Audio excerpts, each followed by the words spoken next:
আলহামদুলিল্লাহ, আমাদের তখতি নাম্বার 21 শেষ হয়ে গেছিল। ইনশাল্লাহ আজকের আমাদের তখতি নাম্বার 22 মিম সাকিনের কায়দা সমূহ স্টার্ট হবে। তখতি নাম্বার 22, পেজ নাম্বার হচ্ছে 40। তাহলে পড়াটা শুরু করি।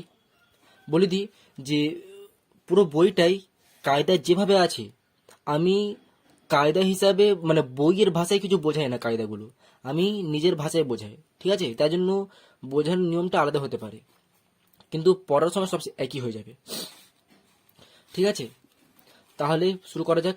আউযু বিল্লাহি মিনাশ শাইতানির রাজিম, বিসমিল্লাহির রহমানির রহিম। এটা হচ্ছে ইজহারে শাফাবি কি, ইজহারে শাফাবি কি এসব জানার এমনি কোনো প্রয়োজন নেই। চাইলে মুখস্থ করতে পারেন যে কাকে বলে না বলে, কিন্তু এমনি নাম মুখস্থ করতেই হবে এমনি ব্যাপার নেই। যদি আপনারা ঠিকভাবে পড়তে পারছেন, এবার এইটা হলে এটা হবে, তাহলেই এনাফ। তাহলে চলুন পড়াটা শুরু করা যাক। তো এখানে সব সিম্পল আছে। এখানে এখানে মেইনলি এখানে কোনো কোনো কায়দা নেই।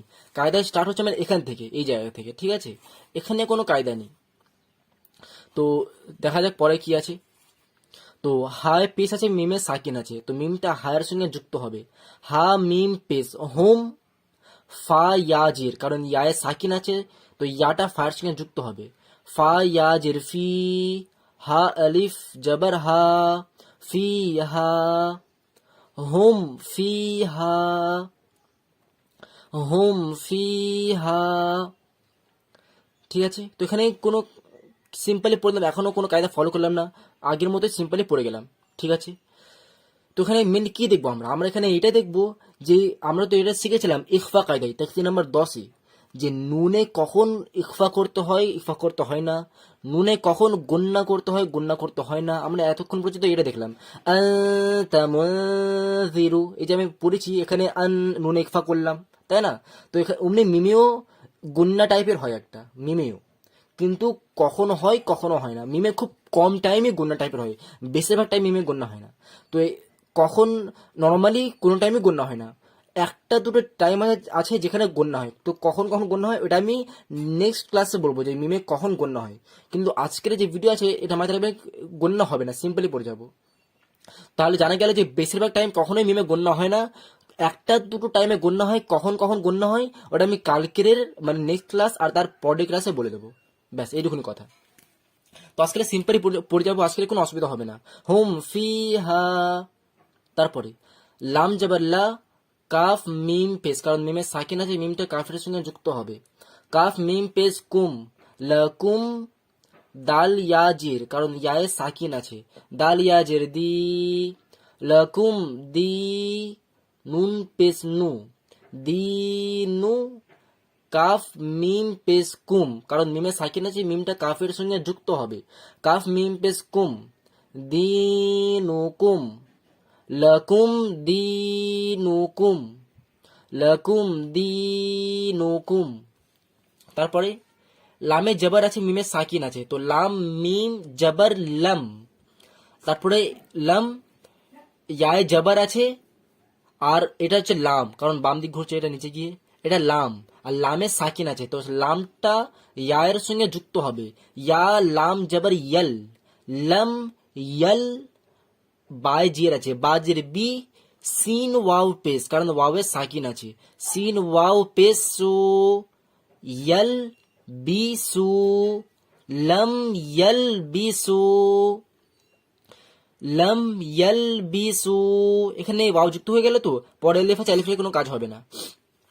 লম ইয়ল বি সু। তারপরে আলিফ মিম জবর আম, লাম মিম জবর লম, আম লম, তা নুন পেশ তুন, আম লম তুন, কারণ নুনের সাকিন আছে তাই জন্য নুন যুক্ত হলো। তুন, রালে জের আছে আর রয়ে সাকিন আছে, তো রটা রালের সঙ্গে যুক্ত হবে।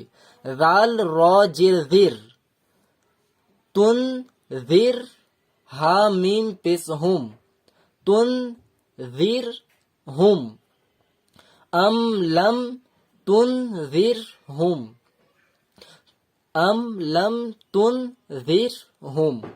হলো। এবার ইখফা কায়দা একটু মনে করাই, নুন সাকিন বা তানবিনের পরে যদি ছটা অক্ষর থাকবে, হামজা হা আইন হা গয়েন খ, ছটা অক্ষর থাকবে, তাহলে কিচ্ছু করতে হবে না, সিম্পলি পড়ে যাব। বাট যদি নুন সাকিন বা তানবিনের পরে যদি ছটা অক্ষর না থাকে, এখানে ছটা অক্ষর পড়ছে, হামজা হা আইন হা গয়েন খ, না ছটা অক্ষর পড়ছে না, এখানে তো জাল আছে এখানে, তাহলে এই নুনে ইখফা করতে হবে।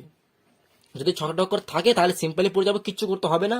ছটা অক্ষর না থাকলে এখানে ইকফা করতে হবে। এটা আমি নিজের মতো বানিয়ে বলেছি সুবিধার জন্য, এইভাবে কায়দাটা। তো তুনে ইকফা হবে, তো নুনে ইকফা করতে হবে। তো এই নুনটাকে ধরে রাখছি আমি তুন বলে, এটা হচ্ছে ইকফা। তো রাল র জের জের, তো জের হা মিম পেশ হোম, তো জের হোম, আম লাম তুনজির হুম, আম লাম তুনজিরহুম। হলো। তো এখানে যেমনি নুনে ইকফা করলাম, তো কখন মিমে ইকফা টাইপ বা গোনা টাইপের করতে হবে মিমে, ওটা আমি নেক্সট ক্লাস ইনশাল্লাহ বলবো। তো নেক্সট দেখি এবার, লাম জবর লা, হা মিম পেশ, কারণ মিমে সাকিন আছে, হা মিম পেশ হুম, হা পেশ হু হয় তো হা মিম পেশ হুম, লাহুম। আলিফ জিম জবর, জিমে সাকিন আছে তো জিমটা আলিফের সঙ্গে যুক্ত হবে, আলিফে জবর আছে, আলিফ জবর আ, তো আলিফ জিম জবর আজ, আজ বলবো না, আজ কলকলা করব, কারণ কফ তবা জিম দাল এই পাঁচটা কলকলা অক্ষর কার সঙ্গে যুক্ত হলে কলকলা করতে হয়। এটা আমি কলকলা কলকলা কায়দায় বুঝিয়েছিলাম। তো জিমে এখন কলকলা হচ্ছে, আলিফ জিম জবর আজ, আর র দু পেশ রুন, আজ রুন, লাহুম আজ রুন, লাহুম আজ রুন, লাহুম আজ রুন। তো হলো। তো ইজহারের শাফাবি মানে হচ্ছে যেখানে মিমটাকে ইজহার করতে হয়, জাহির করতে হয়, লাকুম মিমটাকে বোঝা যাচ্ছে, ঠিক আছে। এটা একে বলে মানে সিম্পল কথায় কখন মিমে গণ্য হবে না, সিম্পলি পড়ে যাবো, এটা হচ্ছে ইজহারের শাফাবি।